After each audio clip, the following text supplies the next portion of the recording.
በስመ አብ ወወልድ ወመንፈስ ቅዱስ አሐዱ አምላክ አሜን። ሞቱን በሚመስል ሞት ከእርሱ ጋር ከተባበርን ትንሣኤውን በሚመስል ትንሣኤም ከእርሱ ጋር እንተባበራለን።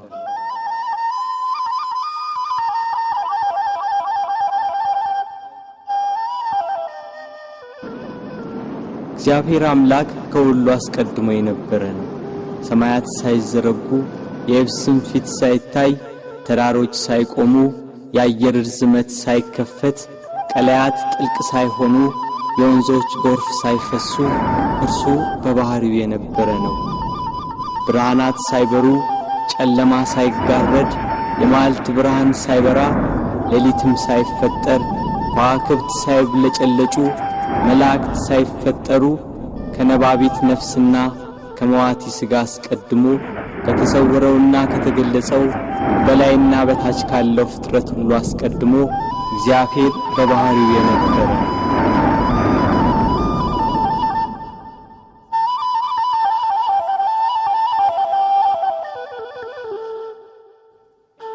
ፍጥረታቱን ግሩምና የተዋበ አድርጎ ፈጠረ። ሰማይን ያለ ባል አቆመ፣ ምድርን በውሃ መሠረት ላይ መሠረታት።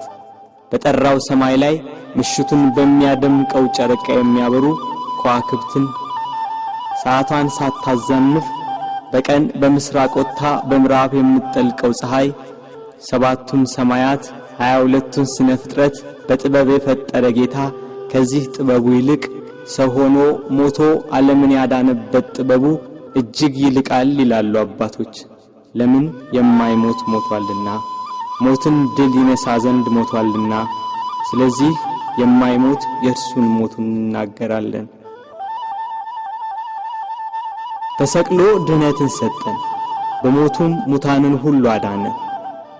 ሕይወት አዳኝ ሲሆን እርሱ በሥጋው መከራን ተቀበለ። ገንዘቡ እንደሆነ አድርጎ የሥጋ የነፍስን መከራ ተቀበለ።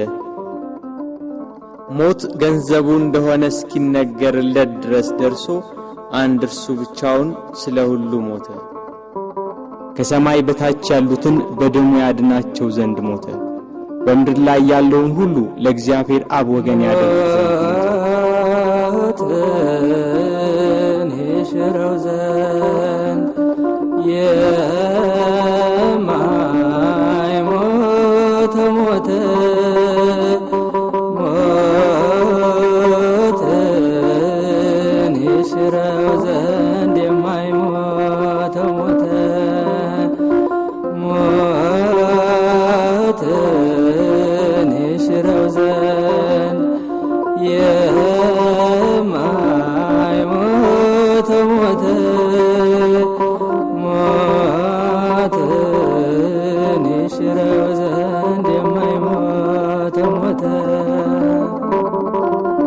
ጌታችን መድኃኒታችን ኢየሱስ ክርስቶስ አዳምን ከሞት ለማዳን በገባው ቃል ኪዳን መሠረት 5500 ዘመን ሲፈጸም ከድንግል ማርያም ከሥጋዋ ሥጋ ከነፍሷ ነፍስ ነስቶ ሰው ይሆን ዘንድ መጣ። ቅዱስ ዮሐንስ አፈወርቅ በቅዳሴው ከአባቱ ሳይወጣ መጣ፣ ከአኗኗሩ ሳይለይ ወረደ፣ ከሦስትነቱ ሳይለይ መጣ፣ ከአንድነቱም ሳይለይ ወረደ፣ ከዙፋኑም ሳይለይ በሥጋ ልጅ አደረ፣ ከምልአቱ ሳይወሰን በማኅፀን ተጸነሰ፣ በላይ ሳይጎድል በማኅፀን ተወሰነ፣ በታችም ሳይጨመርበት ተወለደ እንዳለ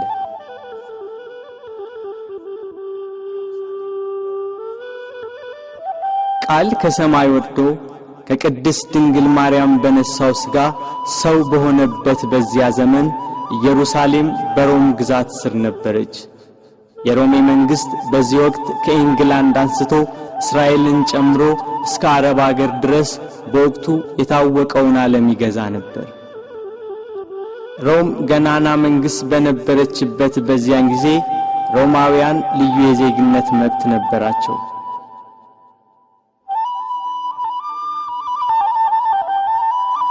የአዳምን ዕዳ በደል ሊሽር ከሲኦል ቁራኝነት ከዲያብሎስ ተገዥነት ነፃ ሊያወጣ በሥጋ ማርያም ወደ ምድር የመጣው እግዚአብሔር ወልድ ከምድር መልካም አቀባበልን አላገኘም። በቅዱስ ገብርኤል ብስራት ያለ ዘርአ ብእሲ ከድንግል ማርያም በቤተልሔም ሲወለድ ሁሉ ያለው አንዳች ያልጎደለበት በሰማይ በእጅ ያልተሰራ ግዛት ያለው እርሱ ምንም እንደሌለው በከብቶች በረት ተወለደ። በጥበብና በሞገስ ለእናቱ እየታዘዘ አደገ። በ30 ዘመኑ በእደ ዮሐንስ በዮርዳኖስ ተጠመቀ። በዚያም የዕዳ ደብዳቤያችንን ፋቀልን። በበህቅልከ በበህቅልከ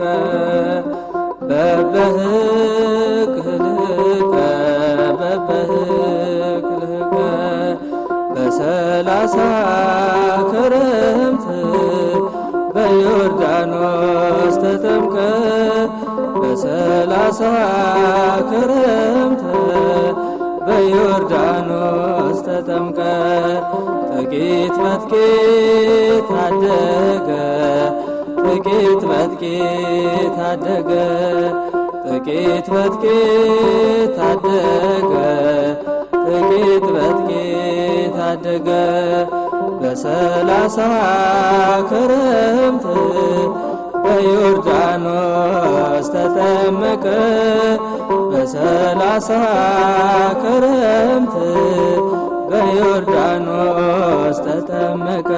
ወንጌልን እየሰበከ ድውያነ ሥጋን በታምራት ድውያነ ነፍስን በትምህርቱ ይፈውስ ነበር። በዋለበት እየዋሉ ባደረበት እያደሩ ትምህርቱን የሚሰሙት የሚያዳምጡት በረከቱ። 5 ገበያ የሚሆን ሕዝብ ገሚሱ ቃሉን ለመስማት ሌላው ደም ግባቱ ያማረ መልኩ ሰው አይቶት አይጠግብም ነበርና የተወደደ ደም ግባቱን ለማየት ከፊሉ ህብስት እያበረከተ ይመግብ ነበርና ከሚበላው ለመሳተፍ የቀረው በደዌ ዳኛ ባልጋ ቁራኛ የተያዙ በሽተኞች ከደዌያቸው እንዲያድናቸው ይከተለዋል። ከተራራ እየወጣ ከፍ ባለ ድምፅ ወንጌልን ይሰብካል። ለሁሉ እንደሚገባው በምሳሌ እያደረገ ሕይወት የሆነ ቃል ሕይወት የሆነ አምላክ ርዕሰ መምህር ሊቀ ካህናት ጌታ የምስራቹን ወንጌል አስተማረ። በሐዘን በመከራ ያሉ ሁሉ ቃሉን የሰሙ ታምራቱን የተመለከቱ ይጽናኑ ይደሰቱ ነበር። ላዘኑት መጽናናት፣ ለደከሙት ብርታት፣ ለወደቁት መነሳት፣ ለተቸገሩ ሁሉ ፈጥኖ ደራሽ በጎደለ የሚሞላ የበረከት አባት በዶኪማስ ሰርግ በቃና ገሊላ ከእናቱ ከመቤታችንና ከቅዱሳን ሐዋርያት ጋር ተገኘ። ውሃውን ወደ ወይን ጠጅ ለወጠ። እንጀራ አበርክቶ እስኪተርፍ መገባቸው። በውሃ ላይ እየተራመደ ተጓዘ። ነፋሳት ቃሉን እየሰሙ ተገዙለት። አጋንንት እየፈሩና እየተንቀጠቀጡ ሰገዱለት። ከብዙ ሰዎች ላይ ማራቃቸው። ድውያንን ፈወሳቸው። የሞቱትን አስነሳ። በሞቱ ሕይወትን ለሚሰጣት ጌታ ምድር ሞት ደገሰችለት። የተራቡትን ስላበላ የሕይወት ወንጌልን ሰብኮ በአዲስ ጎዳና መንገድን ስላቀናልን በጎ በማድረጉ ተሰቅሎ ይሞት ዘንድ ፈረደችበት።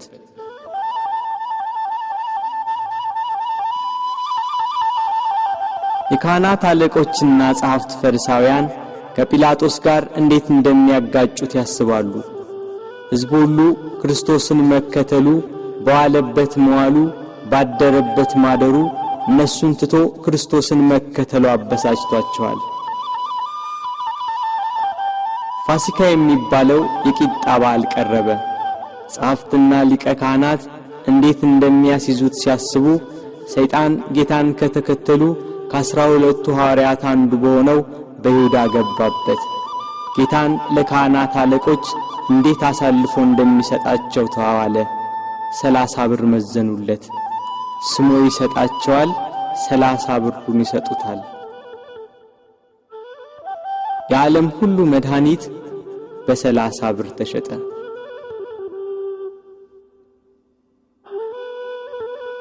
እንዳስለመደው ወደ ደብረ ዘይት ሄዶ በጌቴሴማኒ ባታክልት ስፍራ ሳለ ከ12ቱ አንዱ ያስቆሮቱ ሰው ይሁዳ የተባለው ሐዋርያ የሚመራቸው ሰይፍና ጎመድ ያዙ የካህናት አለቆችና ጸሐፍት ሌሎች ብዙ ሰዎች ወደ እነርሱ ገሰገሱ።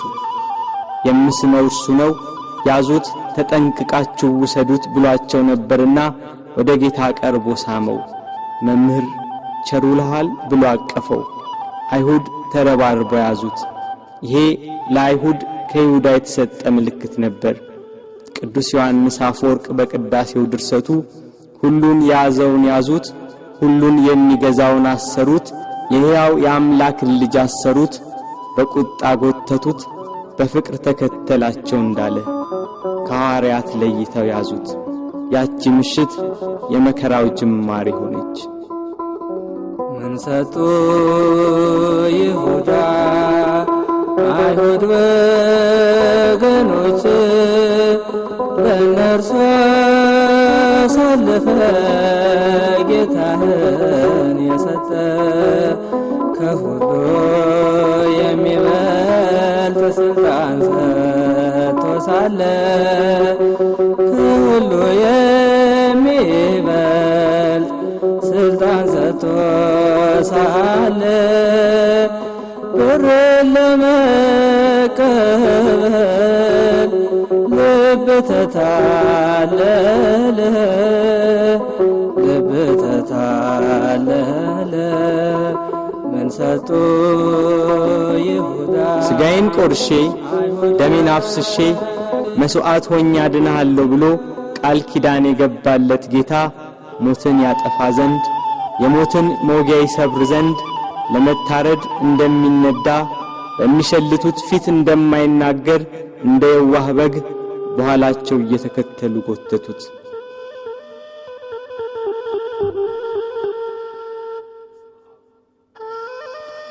እየገፉና እያዳፉ ወደ ጲላጦስ ወሰዱት። ሐዋርያት በጌታ መያዝ ተበታትነዋል። የእረኛው መመታት መንጋውን በትኖታል። ይሁዳ ጌታን ለካህናት አለቆችና ለሮም ወታደሮች አሳልፎ ከሰጠው በኋላ ዳግም ወደዚህ አካባቢ ዝር አላለም።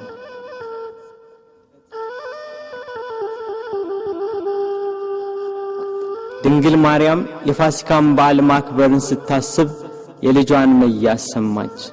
ልጇ መከራ ወደሚቀበልበት አይሁድ ግፍ ወደሚፈጽሙበት ወደ ኢየሩሳሌም እንዲወስዷት ከሐዋርያት አንዱን ፈለገች። አይሁድን ስለፈሩ ሁሉም ጥለዋት ሸሽተዋል።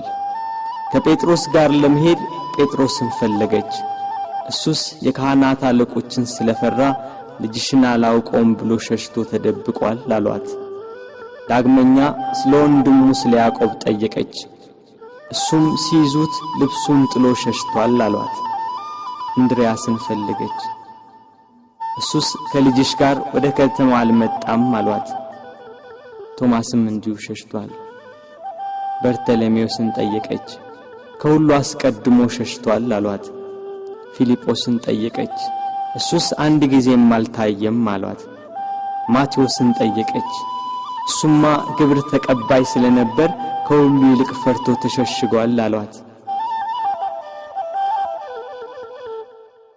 ሁሉንም አንድ በአንድ ጠየቀች። ከእርሱ ጋር ወደ ቀራንዮ ከሄደ ከዮሐንስ በቀር አንድም አላገኘችም። እያለቀሰችና እያነባች ወደ ቀራንዮ ገሰገሰች። ሁሉም ፈርተው ተሸሽገዋል። አንድስ እንኳን አብሮት የሚሆነው መከራውን የሚጋራው ባለመኖሩ እኒያ ጸሐፍትና የካህናት አለቆች ይግባኝ ብሎ የሚጠይቃቸው፣ ተው ብሎ የሚከለክላቸው፣ በቃችሁ ብሎ የሚያግዳቸው ባለመኖሩ በመድኃኔ ዓለም ላይ መከራና ስቃይ ያበዙበት።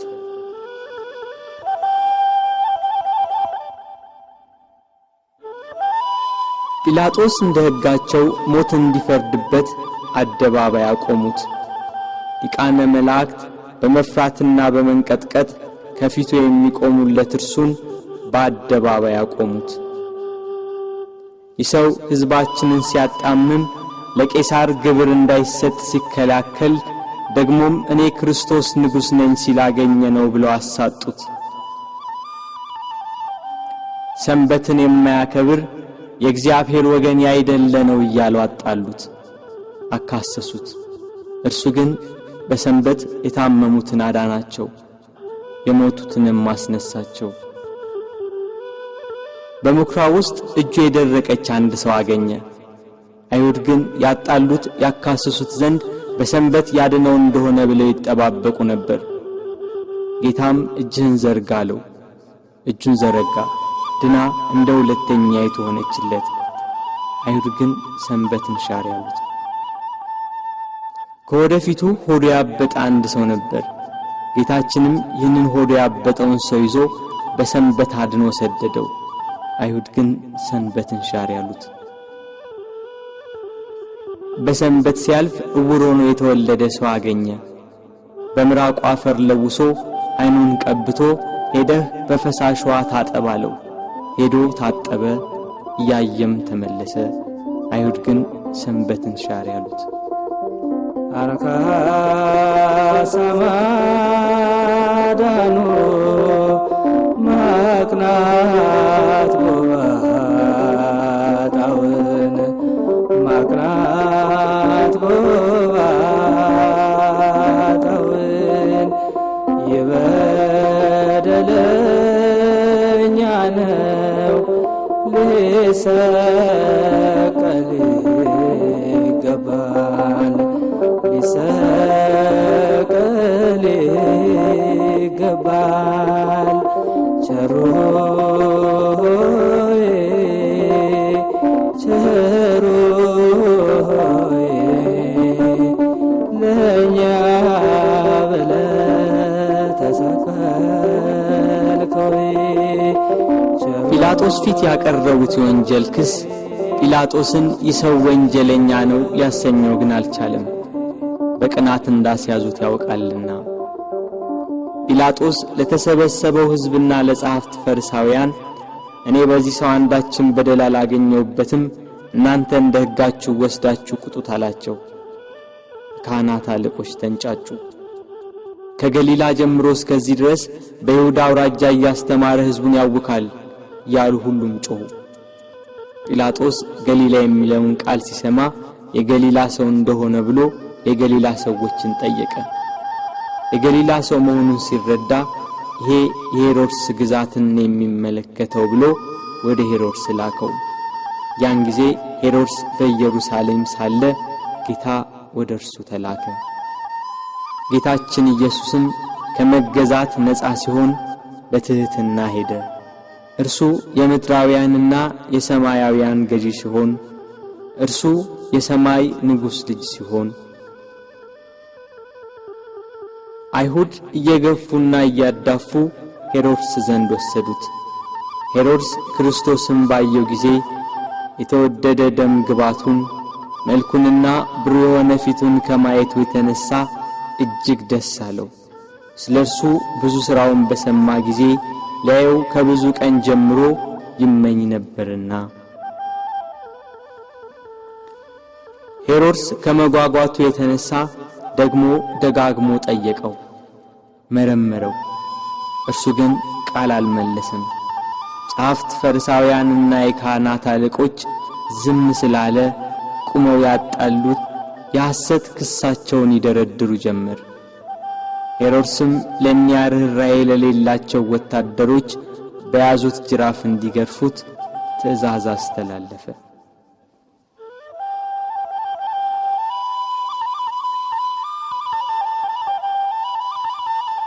በእርሱ ግርፋት የአዳምን ግርፋት ሊያስወግድ በሄሮድስ ትእዛዝ ብዙ ተገረፈ።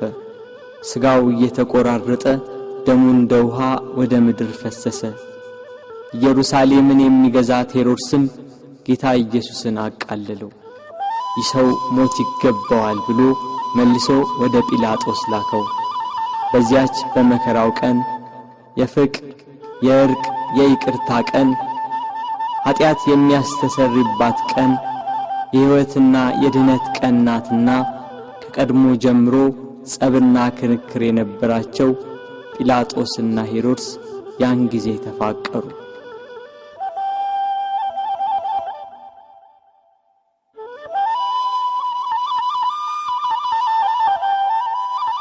ጌታ ወደ ጲላጦስ ተመለሰ።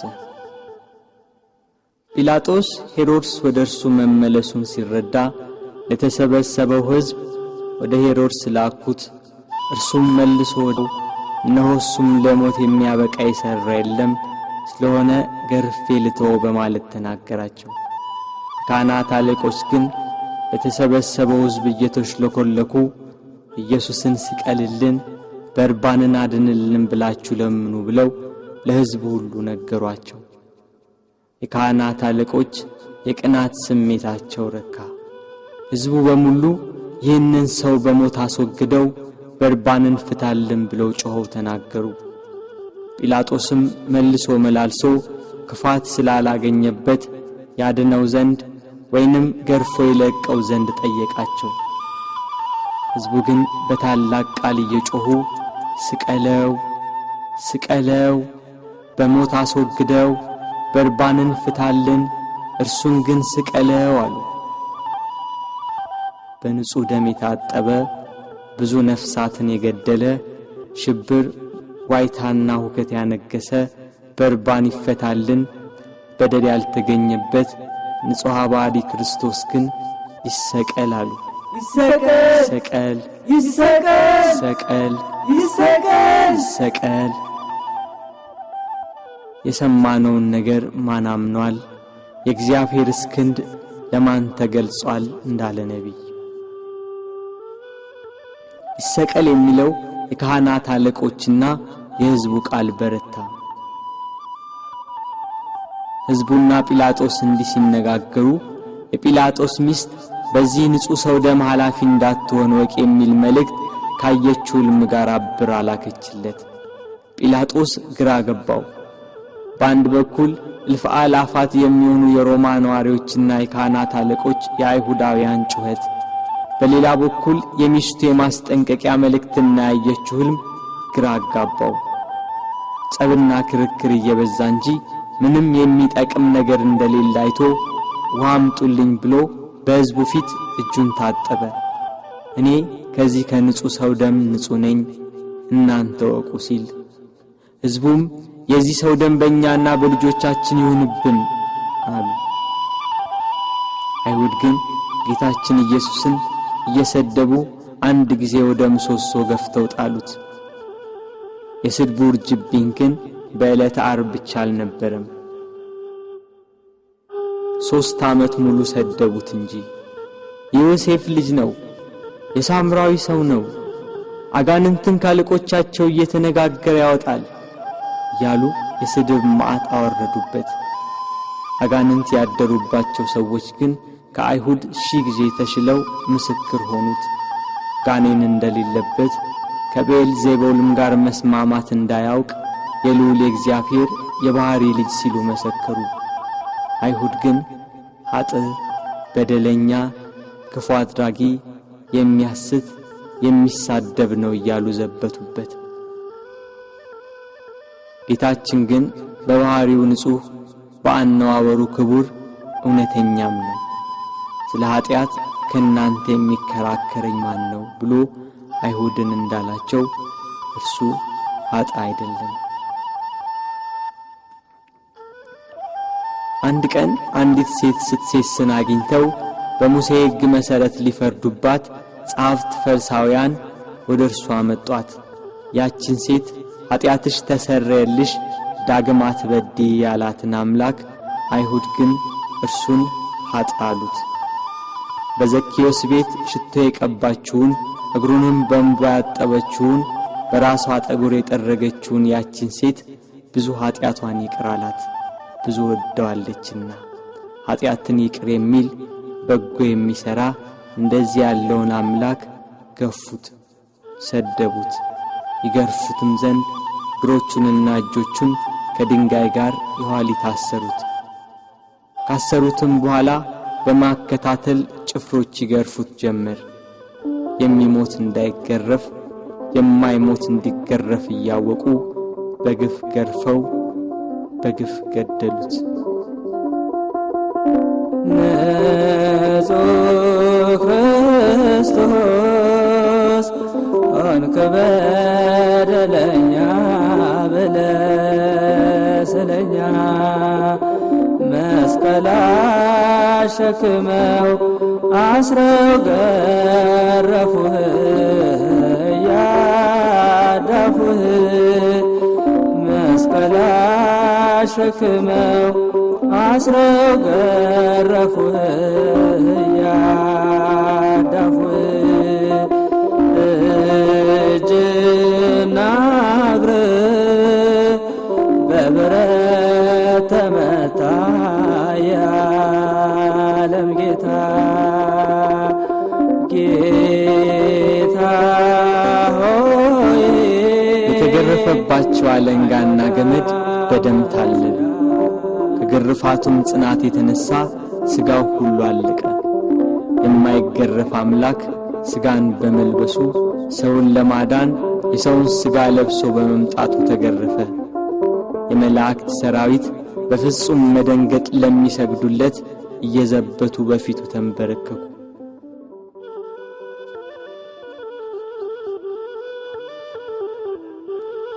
ቅዱስ ዮሐንስ አፈወርቅ በቅዳሴ ድርሰቱ የጌታ ትሕትናና ዝምታ ቢገርመው ይህን ያህል ትሕትና እንደምን ያለ ትሕትና ነው!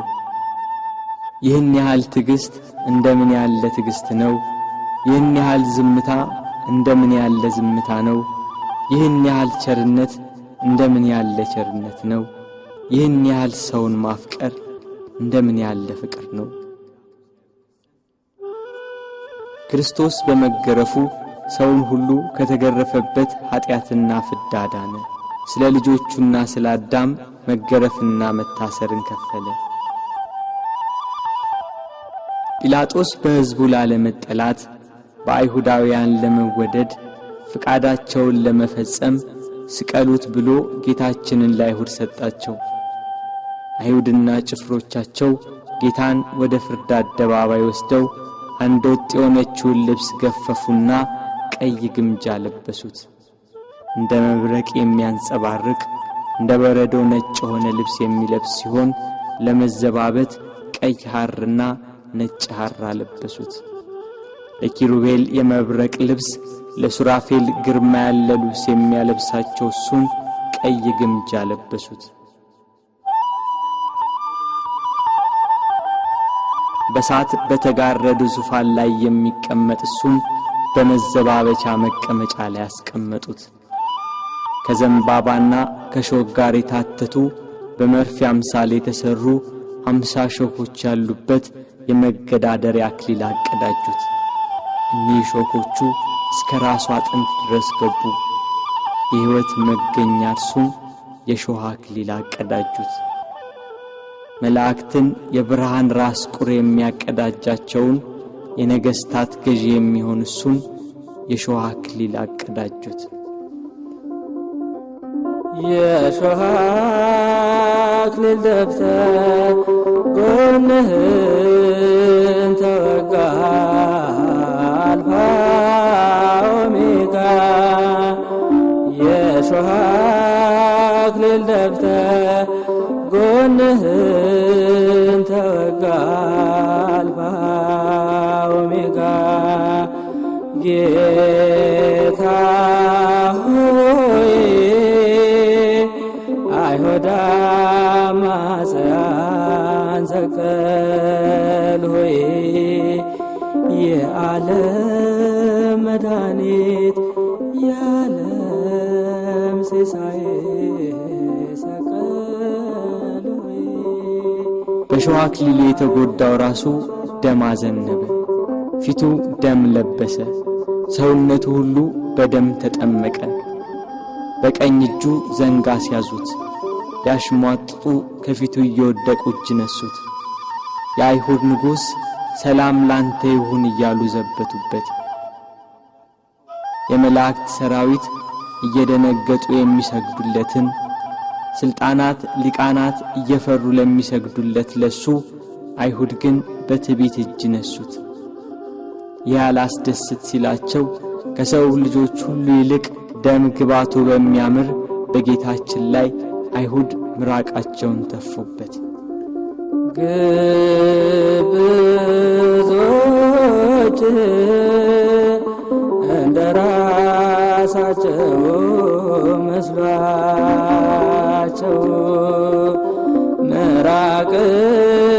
የተፉ በቤት ቀለዱ አንተ ሊጎዱ ምራቅ የተፉ በቤት ቀለዱ አንተ ሊጎዱ ፊቴን አይቶ የሚቆም የለም ብሎ በተናገረ በጌታችን ፊት ላይ ተፉበት።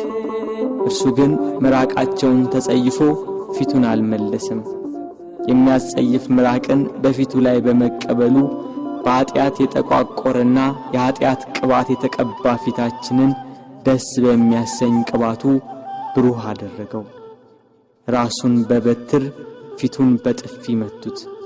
ኪሩቤል ፊቱን ከማየት የተነሳ በሳት አጥናፍ የሚሰውሩት ያልበደላቸውን እሱን አይሁድ ፊቱን መቱት።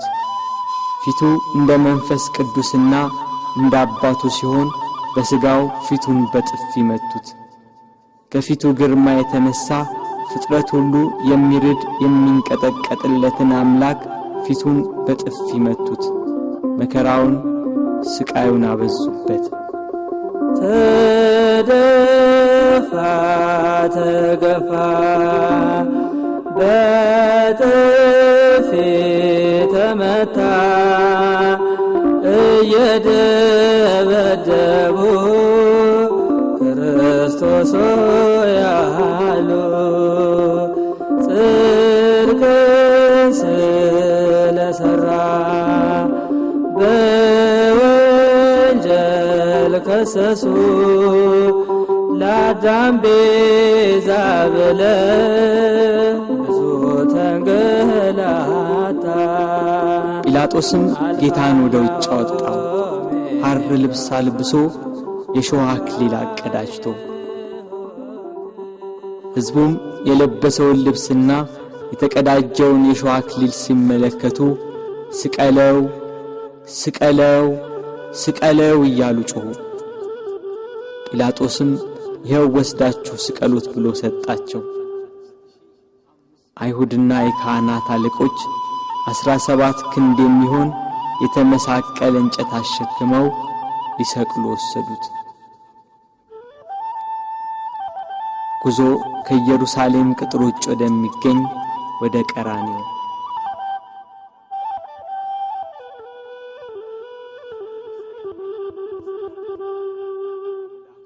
አብሮት ያለው የሕዝብ ብዛት እንዲህ በቀላል የሚገመት አይደለም።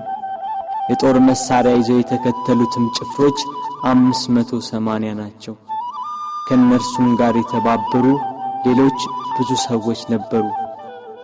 መከራውን ስቃዩን የተመለከቱ የኢየሩሳሌም ሴቶች ደረት እየደቁ መሬት እየወደቁ ያለቅሱለት ነበር። እርሱ ግን እናንተ የኢየሩሳሌም ሴቶች ለኔ አታልቅሱ፣ ለራሳችሁና ለልጆቻችሁ አልቅሱ። መካን የሆኑ ያልወለደችም ማኅፀን ያላጠቡም ጡቶች ንዑዳን ክቡራን ናቸው የሚባልበት ወራት ይመጣል። በዚህ በእርጥብ እንጨት እንዲህ ያደረጉ ደረቅ ቢያገኙ እንዴት ይሆኑ?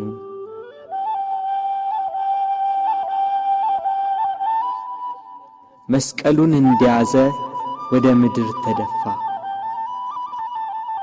ሌሎች ወንበዴዎችን ይዘዋቸው መጡ። አከበርንህ ብለውታልና ቀኛዝማች ግራዝማች ሾምንልህ ሲሉ በወንበዴዎች መካከል ሊሰቅሉት። መስቀሉን እንደተሸከመ በጎዳና ላይ ወደቀ። ተጨነቀ፣ ተሰቃየም፣ አፉንም አልከፈተም። ለመታረድ እንደሚነዳ ጠቦት ወደ ቀራንዮ ተነዳ። ወደ ሰርጉ የተጠሩትን ሰዎች በመታረዱ ደስ የሚያሰኝ የላም ፍሪዳ ነውና እስከሚሰቀልበት ቦታ ድረስ በበትር እየመቱ እየገፉና እያዳፉ ወሰዱት። ቀራንዮም እንደደረሰ ከመስቀሉ ላይ በጀርባው አስተኙት። በሸላቾቹ ፊት ዝም እንደሚል በግ እንዲሁ አፉን አልከፈተም እንዳለ ነቢይ ከመስቀሉ አውጥተው ወደ ላይ ክንድ ያህል በተረፈ ችንካር ላይ በጀርባው አስተኙት።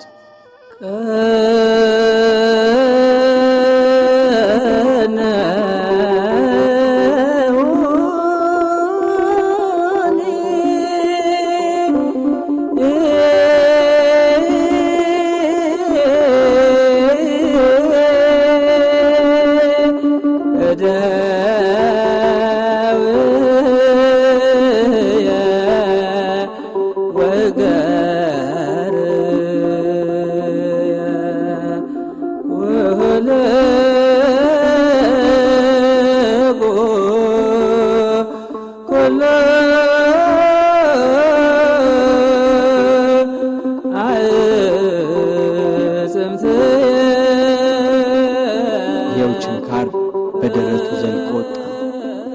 ደረቱን ከመስቀሉ ጋር በአንድ ችንካር በጀርባው ሲወጣ ቸነከሩት።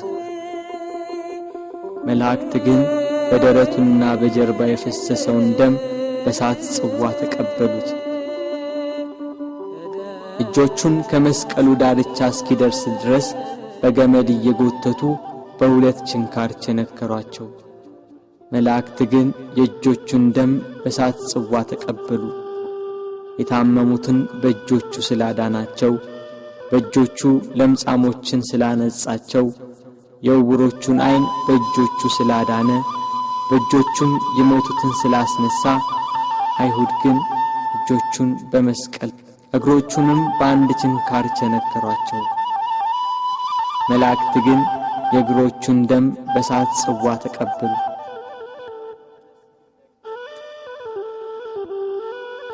ፀሐይ ከወትሮዋ ለየት ብላ በአናት ላይ ልትሆን ታዘግማለች። ግርግሩ ጩኸቱ እንደቀጠለ ነው። የክርስቶስም ስቃይ እንደዛው። ችንካሮቹ ተመተው እንዳበቁ በእንጨት መስቀል ላይ ሰቀሉት። ፊቱን ወደ ምስራቅ፣ ቀኝ እጁን ወደ ደቡብ፣ ግራ እጁን ወደ ሰሜን አድርገው ሰቀሉት። እርሱ ግን ስለ ዓለሙ ድነት በማዕዘነ ምድር ወደ ላይ ወደ ታች ወደ ግራና ወደ ቀኝ ሆኖ እንደ መጋረጃ በእንጨት ላይ ተሰቀለ። እኛን ከጻድቃን ጋር አንድ ያደርገን ዘንድ እርሱ ከበደለኞች ጋር ተቆጠረ።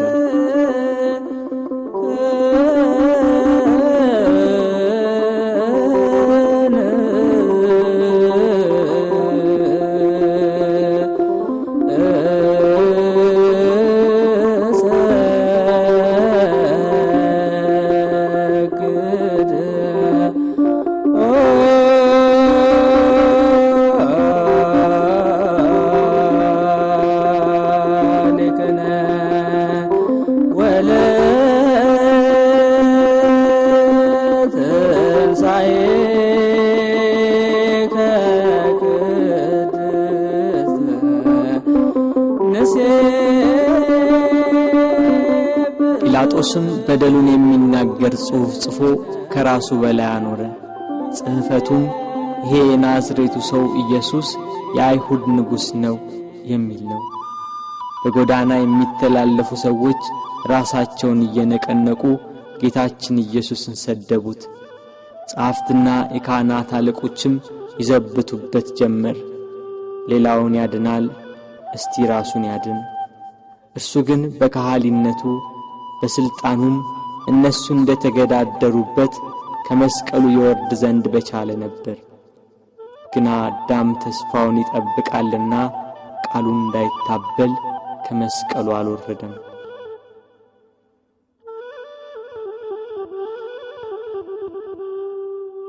የጌታችን የኢየሱስ ክርስቶስ እናት እመቤታችን ቅድስት ድንግል ማርያም ከእህቷ ከቀሎጵያ ልጅ ከማርያምና ከመግደላዊት ማርያም ጋር ከመስቀሉ አጠገብ ቆማ ሆድን በሚያቃጥል አንጀትን በሚቆራርጥ በጽኑ ሐዘን ታለቅስ ታነባ ነበር። በድንግልና ስለጸነሰችው ስለተወደደ ልጇ ድንግል ማርያም ለምን አታለቅስ? 9 ወር ከ5 ቀን በማኅፀኗ ስለወሰነችው ልጇ ድንግል ማርያም ለምን አታለቅስ? የድንግልና ጡት ወተት ስላጠባችው ልጇ ድንግል ማርያም ለምን አታለቅስ? በስደት ከሀገር ሀገር ተጉዛ በግብፅ በረሃ ስለተንከራተተችበት ልጇ ድንግል ማርያም ለምን አታለቅስ? ራሔል ስለ ልጆቿ የምታለቅስ ከሆነች ድንግል ማርያም ለልጇ ለምን አታለቅስ? ራሔል ከአንድ ቦታ ወደ አንዷ ይዛቸው ላልተሰደደችው ልጆቿ የምታለቅስ ከሆነ ድንግል ማርያም በስደትና በስቃይ ወደ በረሃ ለተሰደደችው ልጇ ለምን አታለቅስ? መቃብራቸውን ላላየችው ልጆቿ ራሔል የምታለቅስ ከሆነች ድንግል ማርያም የታተመ የልጇን መቃብር እያየች ለምን አታለቅስ? የ12ቱ ነገድ አባት ሽማግሌው ያዕቆብ ስለ ልጁ ስለ ዮሴፍ ያለቀሰው ለቅሶ ዛሬ አዲስ ሆኖ ተገኘ።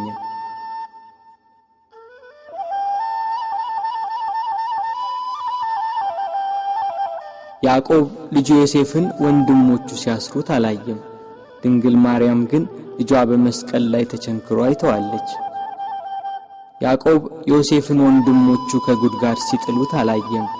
ድንግል ማርያም ግን በአይሁድ አደባባይ ልጇን ተሰቅሎ አይተዋለች። ያዕቆብ ዮሴፍን ልብሱን ገፈው ሲሸጡት አላየም። ድንግል ግን ይሁዳን ለ30 ብር ሸጠው አይታለች። ያዕቆብ በልጁ ደም ሳይሆን የበግ ደም አይቶን ያለቀሰ።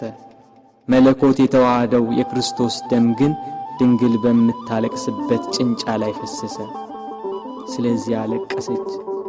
ስለተወደደ ልጇ ለምን አታለቅስ?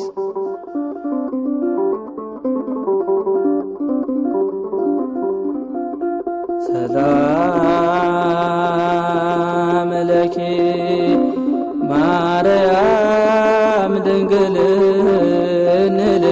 እንልሻለን እንደ ቅዱስ ኤፍሬም እንደ አባታችን እንላለን ድንግል ለምኝልን። ሰባቱ የመላእክት አለቆች መጥተው አረጋጓት፣ አጽናኗት። እርሷ ግን በመስቀል ላይ ሆኖ የሚሰቃይ ልጇን እያየች ልቅሶ መተውን መጽናናትን እምቢ አለች። አባቷ ዳዊት እሳት በሆነ ፈረስ ተቀምጦ መጥቶ አጽናናት። እርሷ ግን ልቅሶ መተውን አልቻለችም። ከወለደችው ጀምሮ ልጄ እያለች በስጋት የኖረች እናት ያሁኑ የልጇ ነገር ግን የመረረ ሆነባት። ልጇን ፊት ለፊት በመስቀል ላይ እያየች እንዴት ብላ ትታገስ? ምንስ ብላ ትጽናና?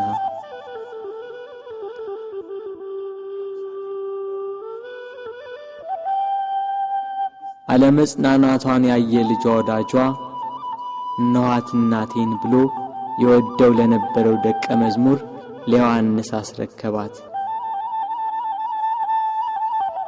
የደሙን መፍሰስ የጎንን መወጋት የልጇን ሞት ባየች ጊዜ ከሐዘን ብዛት እንዳትሞት ለሚወደው ደቀ መዝሙር ለዮሐንስም ከሐዘን የምታረጋጋ የመዳን ተስፋ የሆነች እናት በመስቀሉ ስር በመገኘቱ እነኋት እናትህ ብሎ የእርሱን እናት ሰጠው። በቀራንዮ ለሚገኙ ሕማምና ሞቱን ለሚዘክሩ ሁላ በዮሐንስ አማካኝነት እናት ተሰጠች።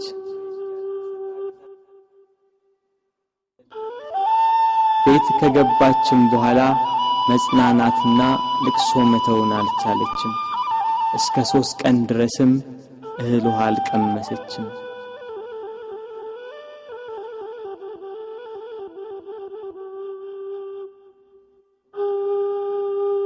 ፀሐይ አናት ላይ ስትደርስ ብርሃኗን ከለከለች። በቀትር ፀሐይ በሚጠነክርበት ሰዓት ኢየሩሳሌምን ጨለማ ወረሳት። ጨረቃም አምላክን በመስቀል ላይ በማየቷ ደም ለበሰች። ከዋክብት ረገፉ። ክርስቶስ በመስቀል ሳለ ትንቢቱ ሁሉ እንደተፈጸመ ባየ ጊዜ ተፈጸመ አለ። ነፍሱን ከሥጋው ለየ። አምላክ በሥጋው ሞተ። በነፍሱ የሞተውን አዳምን ለማዳን ክርስቶስ በሥጋው ሞተ።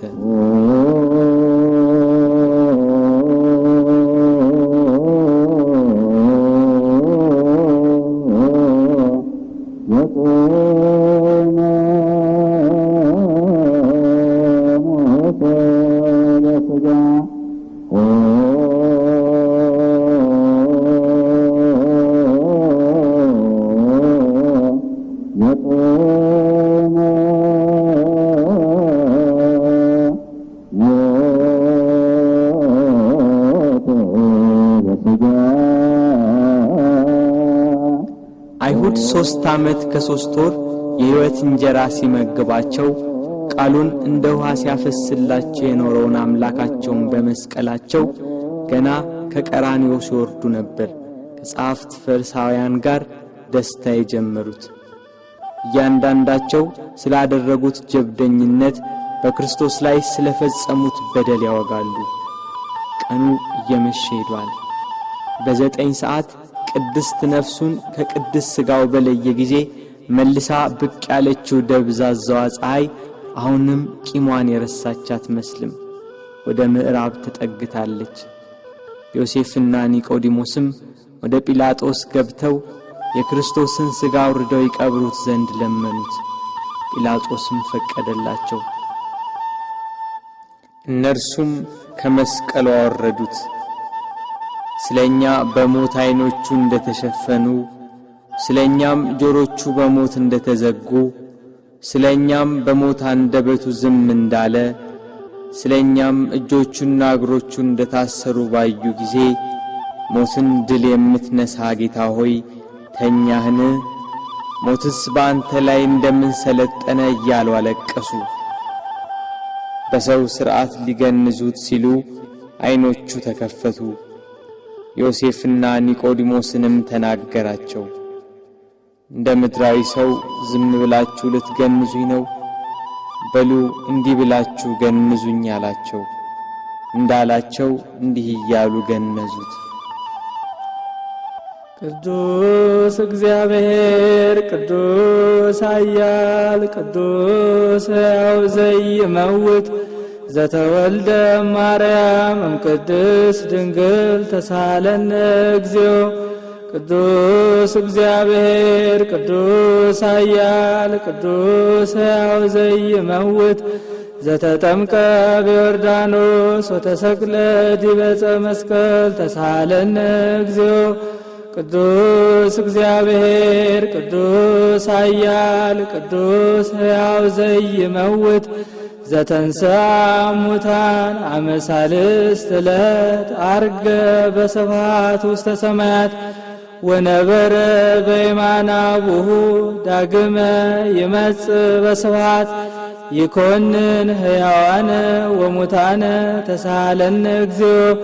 ስብሐት ለአብ ስብሐት ለወልድ ስብሐት ለመንፈስ ቅዱስ ይእዜኒ ወዘልፈኒ ወለዓለመ ዓለም አሜን ወአሜን ለይኩን ለይኩን እያሉ ገንዘው ዮሴፍ ለራሱ ባሰራው በአዲስ መቃብር ቀበሩት።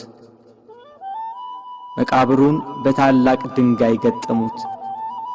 የካህናት አለቆችና ፈሪሳውያን ተሰባስበው መቃብሩን እንዲያስጠብቅ ደቀ መዛሙርቱ ተነስቷል ብለው ሕዝቡን እንዳያውኩ ለጲላጦስ ነግረው በ4 ሹማምንቶችና በ400 የአይሁድ ጭፍሮች የጌታችን የኢየሱስን መቃብር አስጠበቁ። ጠባቂዎችም እስከ 3 ቀን ድረስ እየጠበቁ ተቀመጡ።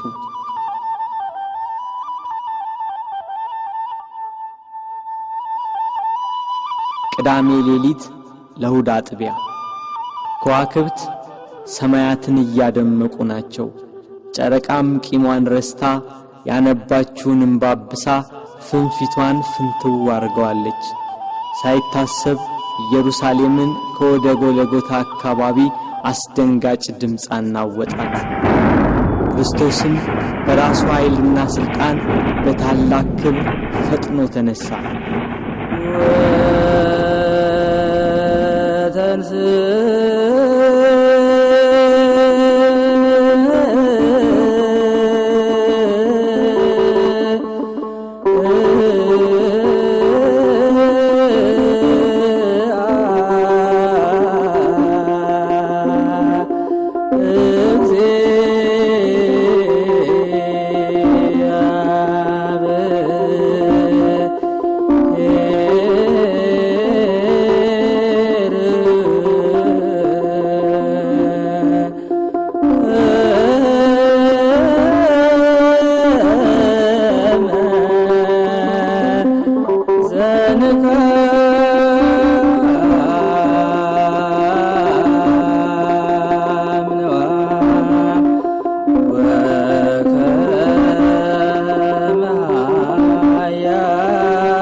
ሲኦል በብርሃን ተጥለቀለቀች። ነፍሳት በደስታ ከሲኦል ተፈተለኩ፣ ከቁራኝነት ነፃ ወጥቷቸዋልና።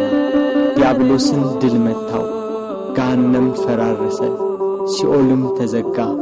ሞት ሊይዘው አልቻለምና የተገነዘበትን ልብስ ትቶ ልብሰ መንግሥቱን ለብሶ ተነሳ።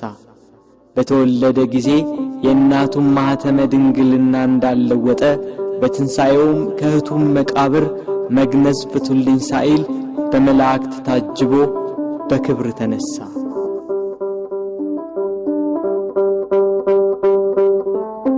ምስጋና ይሁን ለአብ ለወልድ ለመንፈስ ቅዱስ ዛሬም ዘወትርም ለዘለዓለሙ አሜን። በስመ አብ ወወልድ ወመንፈስ ቅዱስ አሐዱ አምላክ አሜን።